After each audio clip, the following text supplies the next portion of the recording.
వారం కూడా 3 సార్లు తీసేసారు సారు. మాకు ఇద్దరు బిడ్డలు ఏం లేదు, భూమి లేదు, జాగా లేదు, ఏం లేదు, చేసుకుంటూ తిన్నట్టు లేకుంటే లేదు, రెక్కల మీద బతుకు చేస్తూనే చేయండి మొత్తానికి బిడ్డ ఎత్తలేదు అని ఇన్ఫెక్షన్ అయితే ఒక వారం 3 సార్లు పెట్టేసారు. మాకు ఏం లేదు, మీరు ఏమైనా దోచినంత సాయం చేయరు, మీరు ఏమన్నా ఎప్పుడైనా సరే అని అను.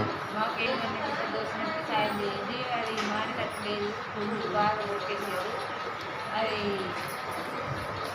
ఇన్ఫెక్షన్ అయింది కాలు ఇక్కడ నుంచి ఇక్కడ వరకు 3 సార్లు 3 ట్రిప్పులు తీసేసారు సారు. ఈ మాకు ఓపిక లేదు, తిరిగి దండం పెట్టిన సారు బాగా ఏం చేయాలి, తిరిగి నిలబడతాను, ఎక్కడికైనా ఏమైతే లేదు, అది తక్కువ అయితే లేదు, బాగా ఇన్ఫెక్షన్ అయింది. ఇంటికి పంపిస్తాను, ఇంటికి పంపి